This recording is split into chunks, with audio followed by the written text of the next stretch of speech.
बघा तर नवीन you-N number generate करण्यासाठी तुमच्याकडे आधार कार्ड, आधार लिंक मोबाईल नंबर आणि एक स्मार्टफोन असणं गरजेचं आहे. या 3 गोष्टी असल्याशिवाय तुम्ही नवीन यू-एन नंबर जनरेट करू शकत नाही. बघा, तो कशा प्रकारचा आहे, पहिले तुम्हाला उमंग आणि आधार फेस आयडी हे दोन्ही ॲप आपल्याला इन्स्टॉल करायचे. उमंग ओपन करून यू-एन एनरोलमेंट यावर क्लिक करायचं आहे. बघा, तुमचा आधार नंबर तुम्हाला इथे टाकायचा आहे. त्यानंतर आधारला जो मोबाईल नंबर लिंक आहे तो इथे टाकायचा आणि सेंड ओ-टी-पीवर क्लिक करायचं. ओ-टी-पी टाकल्यानंतर जर तुमचा आधीच यू-एन नंबर जनरेट असेल, तर तुम्हाला एक मेसेज येईल आणि जर नसेल, तर बघा अशा प्रकारे फेस ऑथेंटिकेशनसाठी रिडायरेक्ट केलं जाईल. बघा, गेस स्टार्ट करायचं.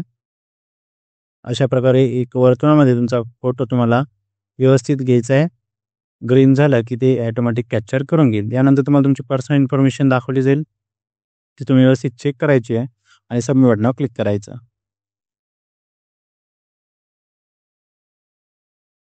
प्रोसेसिंग होते. बघा मित्रांनो, तुमचा नवीन यू-एन नंबर तुमच्या मोबाईलवर आलेला आहे. तुम्हाला SMS द्वारे तो पाठवला जाईल. आता हा यू-एन नंबर आपल्याला ॲक्टिवेट करायचा आहे. बघा कशाप्रकारे करायचा आहे तो. परत उमंग ॲपवर जायचं आहे. यू-एन ॲक्टिव्हेशन या टॅबवर क्लिक करायचं आहे. परत आपला आधार नंबर टाकून घ्यायचा आहे, जसं आता मी टाकतोय. आधारशी मोबाईल लिंक रिक्वेस्ट असलेला नंबर टाकून गेट ओ-टी-पी क्लिक करायचं. आपल्या आधार लिंक मोबाईलवर ओ-टी-पी टाकायचा आहे. Same process, start scan.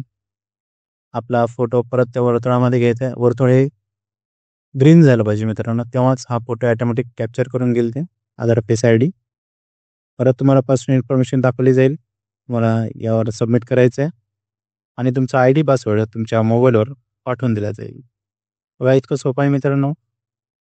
अशाच प्रकारच्या नवीन इन्फॉर्मेशनसाठी, पी-एफ रिलेटेड इन्फॉर्मेशनसाठी आमच्या चॅनलला, सचिन इन्फो या चॅनलला सबस्क्राईब करा.